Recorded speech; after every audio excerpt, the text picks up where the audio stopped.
When President Lincoln called for volunteers at the beginning of the Civil War, Ulysses Grant, a 39-year-old clerk in a leather goods store, offered his services. A most unlikely choice to be the hero of the war. Ulysses Grant was born in Ohio in 1822. He attended West Point and served as a lieutenant in the Mexican War, but wrote, "A military life had no charms for me." Grant returned home, and as a farmer and businessman, was an utter failure. Later, he accepted a job as clerk in his father's store. And then the Civil War. Grant volunteered. He's propelled from nowhere to the top of the heap.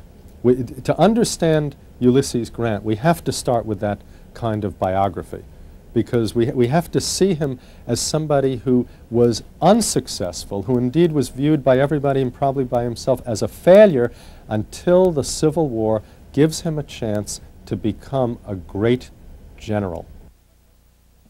Grant's troops swept through Confederate strongholds in the West. He was appointed commander of all Union armies. He spent a year grinding down the armies in Northern Virginia. Grant against Lee, with horrendous casualties.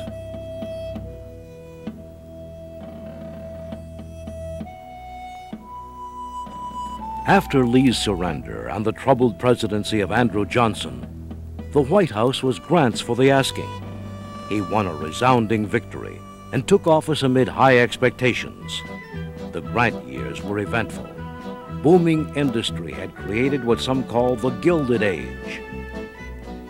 The Transcontinental Railroad was completed. A golden spike secured the last tie. Alexander Graham Bell patented the telephone. Bell's new invention was a hit at the United States Centennial Exhibition, a huge display of American industrial might and Yankee ingenuity. Political movements for labor and women's suffrage were gaining strength. Inroads were made, but the suffragettes were largely ridiculed. Some warned that equal rights would create a new breed of cigar-smoking women.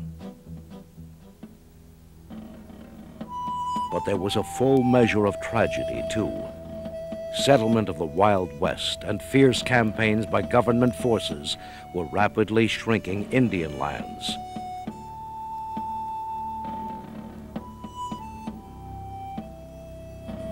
At the Battle of Little Bighorn, captured here in a drawing by Indians who were there, General George Armstrong Custer and his entire 7th Cavalry met their deaths. It was Custer's last stand. And a new group called the Ku Klux Klan terrorized freed slaves and northern carpetbaggers who had flocked to the South after the war. As president, Grant tried to ease tensions between North and South. But corruption engulfed his administration, and events began to spin out of control. In 1869, he was the wrong man for the job of president.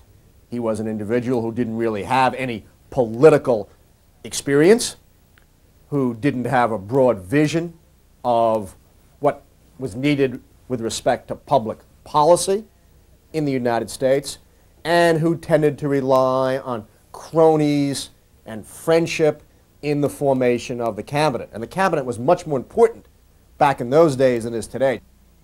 Though his integrity was not questioned, growing revelations of corruption and a financial panic which led to a depression tainted his presidency.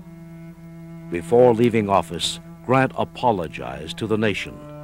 He said his mistakes were errors of judgment, but not intent.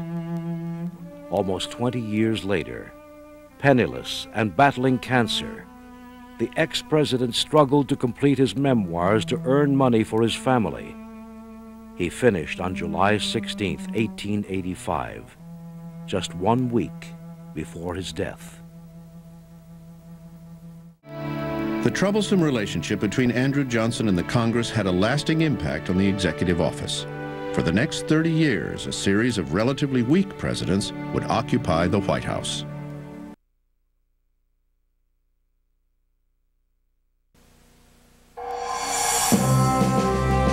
He was hailed as the victor of Vicksburg, the hero of Appomattox, the savior of the Union.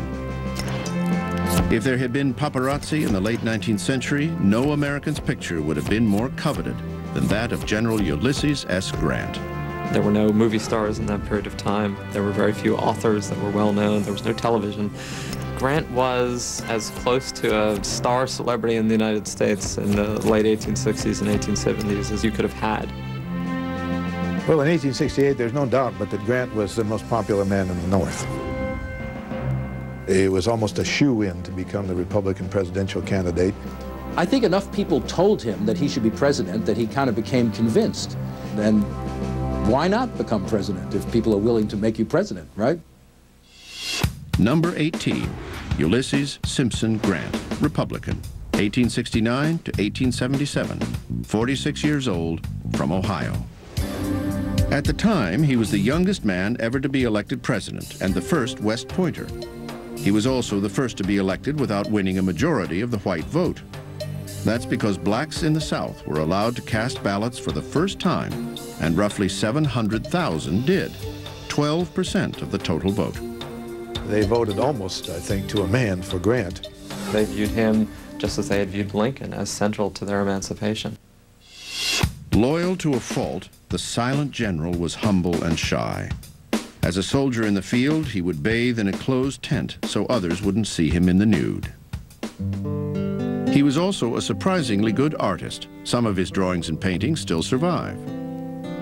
Military heroes like Grant are supposed to cut a gallant figure in their uniforms, but descriptions of him range from rumpled to reeking of cigar smoke. Grant certainly was not a gallant figure. In fact, he was short, looked a little bit dumpy because of the way he carried himself. Grant was pretty short and kind of schleppy, to use a modern phrase. He frequently had a cigar in his mouth, which made him look a little more disheveled. In addition to his smoking habit, 20 cigars a day, President Grant